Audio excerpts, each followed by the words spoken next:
السلام علیکم ورحمۃ اللہ وبرکاتہ۔ آثار قیامت اور فتنہ دجال کے اگلے حصے کی جانب چلتے ہیں۔ صفا پہاڑی سے بات کرنے والا جانور نکلے گا۔ دوسرے دن اسی سورج کے تذکرے میں ہوں گے کہ کوہ صفا جو کعبہ کے مشرقی جانب ہے وہ زلزلہ سے پھٹ جائے گا، جس میں سے ایک نادر شکل کا جانور برآمد ہوگا۔ اس سے پہلے اس کے نکلنے کی 2 مرتبہ جھوٹی خبریں ملک یمن اور نجد میں مشہور ہو چکی ہوں گی۔ جب قیامت کا وعدہ ان لوگوں پر پورا ہونے کا ہوگا تو ہم زمین سے ان کے لیے بطور نشانی ایک جانور نکالیں گے۔ وہ ان سے کہے گا لوگ خدا کی باتوں کا یقین نہیں کرتے تھے۔ شکل کے لحاظ سے یہ جانور مندرجہ ذیل 7 جانوروں کے مشابہ ہوگا۔ نمبر 1 چہرہ آدمی جیسا ہوگا۔ نمبر 2 پاؤں میں اونٹ جیسا ہوگا۔ نمبر 3 گردن میں گھوڑے کے مشابہ ہوگا۔ نمبر 4 دم میں بیل کی طرح ہوگا۔ نمبر 5 سینی میں ہرن جیسا ہوگا، اور نمبر 6 سینگوں میں 12 سینگا جیسا ہوگا۔ نمبر 7 اور ہاتھوں میں بندر کے مشابہ ہوگا۔ وہ جانور بولے گا اور گفتگو میں نہایت فصیح اللسان ہوگا۔ اس کے ایک ہاتھ میں حضرت موسیٰ علیہ السلام کا عصا ہوگا اور دوسرے میں حضرت سلیمان علیہ السلام کی انگشتری ہوگی۔ تمام شہروں میں ایسی سرعت اور تیزی سے دورہ کرے گا کہ کوئی فرد و بشر اس کا پیچھا نہ کر سکے گا اور کوئی بھاگنے والا اس سے چھٹکارا حاصل نہ کر سکے گا۔ ہر شخص پر نشان لگاتا جائے گا۔ اگر وہ صاحب ایمان ہے تو عصا موسیٰ سے اس کی پیشانی پر ایک نورانی لکیر لگائے گا، جس کی وجہ سے اس کا سارا چہرہ روشن ہو جائے گا۔ اگر صاحب ایمان نہ ہو تو حضرت سلیمان علیہ السلام کی انگشتری سے اس کی ناک اور گردن پر سیاہ مہر لگائے گا، جس کی وجہ سے اس کے چہرے پر بے رونقی چھا جائے گی۔ یہاں تک کہ اگر ایک دسترخوان پر کئی آدمی جمع ہوں گے تو ہر ایک کو کافر و ایمان بخوبی ظاہر ہوگا۔ اس جانور کا نام دبۃ الارض ہے، جو اس کام سے فارغ ہو کر غائب ہو جائے گا۔ سورج کے مغرب سے نکلنے اور دبۃ الارض کے ظہور سے سور کے پھونکے جانے کے وقت تک کا عرصہ 120 سال ہوگا۔ دبۃ الارض کے غائب ہونے کے بعد جنوب کی طرف سے ایک نہایت فرت افزا ہوا چلے گی، جس کے سبب سے ہر صاحب ایمان کی بغل سے ایک درد اٹھے گا، جس کے باعث افضل فاضل سے فاضل، ناقص سے ناقص، فاسق سے پہلے بالترتیب مرنے شروع ہو جائیں گے۔ ترمذی کی روایت ہے کہ قیامت کے قریب حیوانات، جمادات، تمساح وغیرہ کثرت سے باتیں کریں گے، جو لوگوں کو ان کے گھروں کے حوال بتائیں گے۔ جو اہل ایمان اس جہاں سے چلے جائیں گے تو حبشہ والوں کو غلبہ ہوگا اور تمام ممالک میں ان کی سلطنت پھیل جائے گی۔ صحیح بخاری و مسلم میں ہے کہ حبشہ والے خانہ کعبہ کو گرا دیں گے اور حج موقوف ہو جائے گا۔ قرآن شریف دلوں، زبانوں اور کاغذوں سے اٹھا لیا جائے گا۔ خدا ترسی، حق شناسی، خوف آخرت لوگوں کے دلوں سے مدوم ہو جائے گا۔ شرم و حیا جاتی رہے گی۔ برسر راہ گدھوں اور کتوں کی طرح زنا کریں گے۔ صحیح مسلم۔ حکام کا ظلم اور ان کی جہالیت رعایا کے ایک دوسرے پر دست درازی رفتہ رفتہ بڑھ جائے گی۔ پھر دیہات ویران ہو جائیں گے۔ بڑے بڑے قصبے گاؤں کی طرح اور بڑے بڑے شہر معمولی قصبوں کی طرح ہو جائیں گے۔ قحط، وبا اور غارت گری کی آفتیں پے در پہ نازل ہوں گی۔ صحیح بخاری میں ہے کہ جمع زیادہ ہوگا، اولاد کم۔ اللہ کی طرف رجحان دلوں سے نکل جائے گا۔ جہالت اس قدر بڑھ جائے گی کہ کوئی شخص لفظ اللہ تک کہنے والا بھی نہ رہے گا۔ صحیح بخاری و مسلم میں ہے کہ شام میں ارزانی کی وجہ سے دیگر ممالک کے لوگ آفتوں سے تنگ آ کر اپنے اہل خانہ سمیت ملک شام کی طرف چلنے لگیں گے۔ صحیح بخاری میں ہے کہ کچھ عرصہ بعد ایک بڑی آگ جنوب کی طرف سے نمودار ہوگی اور لوگوں کی طرف بڑھے گی، جس سے لوگ بے تحاشا بھاگیں گے۔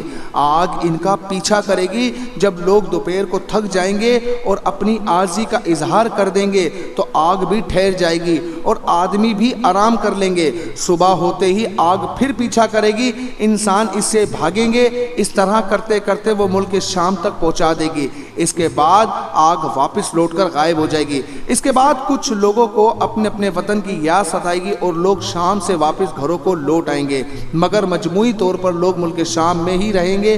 یہ قرب قیامت کی آخری نشانیاں ہیں۔ اس کے بعد قیامت کے قائم ہونے کی پہلی نشانی یہ ہوگی کہ لوگ 3-4 سال تک غفلت میں پڑے رہیں گے اور دنیاوی نعمتیں، دولت و شہوت رانی بکثرت ہو جائے گی کہ جمعے کے دن جو محرم کی 10ویں تاریخ بھی ہوگی، صبح ہوتے ہی لوگ اپنے کاموں میں مشغول ہوں گے کہ اچانک ایک باریک لمبی آواز سنائی دے گی۔ یہی سور کا پھونکنا ہوگا۔ ہر طرف کے لوگوں کو یکساں سنائی دے گی اور لوگ حیران ہوں گے کہ یہ کیسی آواز ہے۔ آہستہ آہستہ یہ آواز بجلی کی کڑک کی طرح سخت اور اونچی ہو جائے گی۔ انسان بے قرار ہو جائیں گے۔ جب آواز میں پوری سختی ہو جائے گی تو لوگ ہیبت کی وجہ سے مرنا شروع ہو جائیں گے۔ زمین میں زلزلہ آئے گا، قرآن کریم میں ہے اس زلزلے کے ڈر سے لوگ گھروں کو چھوڑ کر میدانوں میں بھاگ کھڑے ہوں گے اور وحشی جانور خائف ہو کر لوگوں کی طرف بڑھیں گے۔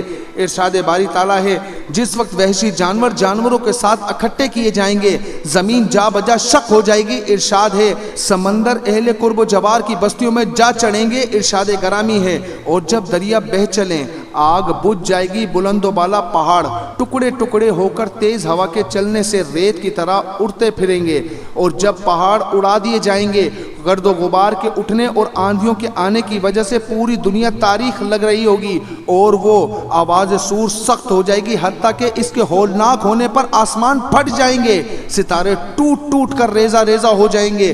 جب سب آدمی مر جائیں گے تو ملک الموت شیاطین کی روح قبض کرنے کی طرف متوجہ ہوں گے۔ یہ ملعون چاروں طرف دوڑتا پھرے گا مگر فرشتے اسے آگ کی گردوں سے لوٹا دیں گے اور اس کی روح قبض کر لیں گے۔ سکرات موت کی جتنی تکلیفیں پوری انسانیت کو پہنچی ہیں ان سب تکلیفوں کی مقدار اس اکیلے کو ملے گی۔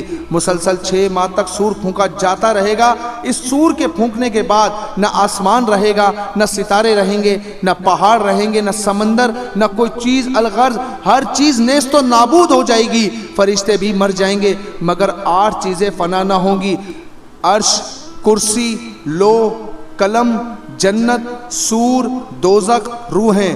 لیکن روحوں کو بھی بے خودی ضرور ہوگی۔ بعضوں کا قول ہے کہ یہ 8 چیزیں بھی تھوڑی دیر کے لیے مدھوم ہو جائیں گی۔ حاصل کلام یہ ہے کہ جب اللہ تعالیٰ کی ذات کے علاوہ کوئی نہ رہے گا تو اللہ تعالیٰ فرمائے گا کہاں ہیں حکومتوں کے دعوے دار اور بادشاہ؟ کس کے لیے آج کی سلطنت؟ پھر خود ہی اشارے فرمائیں گے خدائی یکتا و قہار کے لیے ہے۔ پھر ایک وقت تک ذات واحد ہی رہے گی، پھر ایک مدت کے بعد اثر نو پیدائش کا سلسلہ جاری کرے گا، لیکن یہ کتنی مدت کے بعد ہوگا اسے اس کے علاوہ کوئی بھی نہیں جانتا۔ آسمان زمین اور فرشتوں کو پیدا کرے گا۔ زمین اس وقت ایسی ہوگی کہ اس میں عمارتوں، درختوں اور پہاڑوں اور سمندروں وغیرہ کا نشان تک نہ ہوگا۔ اس کے بعد جس مقام پر سے لوگوں کو چاہے گا وہیں سے زندہ کرے گا۔ زندہ کرنے کا طریقہ یہ ہوگا کہ پہلے ان کی ریڑھ کی ہڈی کو پیدا کرے گا، بخاری و مسلم، اور ان کے دیگر اجزاء جسمانی کو اس ہڈی کے متصل رکھ دے گا۔ ریڑھ کی ہڈی اس ہڈی کو کہتے ہیں جس سے تمام جسم کی پیدائش شروع ہوتی ہے۔ تمام اجزاء جسمانی کو اس ہڈی کے ساتھ ترتیب دے کر گوشت پوشت چڑھا کر جو صورت مناسب ہوگی عطا فرمائیں گے۔ جسمانی قلب کی تیاری کے بعد تمام روحیں سور میں داخل کر کے حضرت اسرافیل علیہ السلام کو حکم فرمائیں گے کہ ان کو پوری طاقت سے پھونک دیں، اور خداوند تعالیٰ فرمائیں گے قسم ہے میری عزت و جلال کی کوئی روح بھی اپنے ڈھانچے کے علاوہ کہیں نہ جائے۔ حکم الہی سن کر تمام روحیں اسی طرح اپنے اپنے جسموں میں آ جائیں گی جس طرح پرندے اپنے اپنے گھونسلوں میں چلے جاتے ہیں۔ سور اسرافیل میں روحوں کی تعداد کے مطابق سوراخ ہیں جن میں سے روحیں پھونکنے پر پرندوں کی طرح نکل کر اپنے اپنے ڈھانچوں میں داخل ہو جائیں گی، اور ہمیشہ ہمیشہ کے لیے ان کا تعلق جسموں کے ساتھ قائم ہو جائے گا اور سب کے سب زندہ ہو جائیں گے۔ اس کے بعد پھر سور پھونکا جائے گا جس کی وجہ سے زمین پھٹ کر لوگوں کو باہر نکال دے گی۔ لوگ گرتے پڑتے سور کی آواز کی طرف دوڑیں گے۔ یہ سور بیت المقدس کی اس مقام پر پھونکا جائے گا جہاں سیرا مولک ہے۔ بدنوں میں روحوں کی آمد اور دوسرے سور کے پھونکنے میں 40 سال کا عرصہ لگ جائے گا، بخاری۔ قبروں سے لوگ اسی شکل میں پیدا ہوں گے جس طرح ماں کے پیٹ سے پیدا ہوئے تھے، یعنی ننگے بدن، بے ختنہ اور بغیر داڑھی ہوں گے۔ اللہ تعالیٰ کا ارشاد ہے جیسا کہ ہم نے اس خلقت کو اول مرتبہ پیدا کیا ہے اسی طرح دوبارہ بھی پیدا کریں گے۔ القرآن صحیح بخاری و مسلم پر ہے کہ لوگ ننگے بدن ہوں گے، ان کا ختنہ نہ ہوا ہوگا، داڑیاں نہ ہوں گی، صرف سر کے بال اور منہ میں دانت ہوں گے۔ سب چھوٹے بڑے، گونگے بیرے، لنگڑے اور کمزور سب کے سب درست اعضاء والے ہوں گے۔ سب سے پہلے زمین میں سے حضرت محمد صلی اللہ علیہ وآلہ وسلم اٹھیں گے۔ آپ کے بعد حضرت عیسیٰ علیہ السلام، پھر جگہ جگہ سے انبیاء علیہ السلام، صدیقین، شہداء، صالحین اٹھیں گے۔ ان کے بعد مومنین، پھر فاسقین، پھر کفار، تھوڑی تھوڑی دیر بعد یکے بعد دیگر بھی برآمد ہوں گے۔ حضرت ابوبکر، عمر، حضرت صلی اللہ علیہ وآلہ وسلم اور حضرت عیسیٰ علیہ السلام کے درمیان ہوں گے۔ حضرت صلی اللہ علیہ وآلہ وسلم کی امت آپ کے پاس اور دوسرے نبیوں کی امتیں اپنے اپنے نبیوں کے پاس جمع ہو جائیں گی۔ خوف اور دہشت کی وجہ سے سب کی آنکھیں آسمان پر لگی ہوں گی۔ تو دوستو آج کی ویڈیو ہم یہیں روک رہے ہیں، مزید آگے کا حصہ آپ لوگوں کے ساتھ اگلے دن پیش کریں گے، کیونکہ ویڈیو بہت زیادہ لیندی ہونے کی وجہ سے ہمارے بہت سارے دوست اسے سن اور دیکھ نہیں پاتے۔ تو تمام لوگوں سے گزارش ہے کہ ویڈیو کو دیکھنے کے ساتھ ساتھ اپنی کمنٹ سیکشن میں ہمیں رائے ضرور دیا کریں اور ہمارے فیس بک پیج کو ضرور لائک کر لیں، اس سے آپ لوگوں کو وہاں سے شیئرنگ کرنے میں آسانی ہوگی۔ اپنی رائے کمنٹ سیکشن میں دینا مت بھولیے گا۔ ملتے ہیں اگلی ویڈیو میں، تب تک کے لیے اپنا بہت سارا خیال رکھے گا۔ السلام علیکم ورحمۃ اللہ وبرکاتہ۔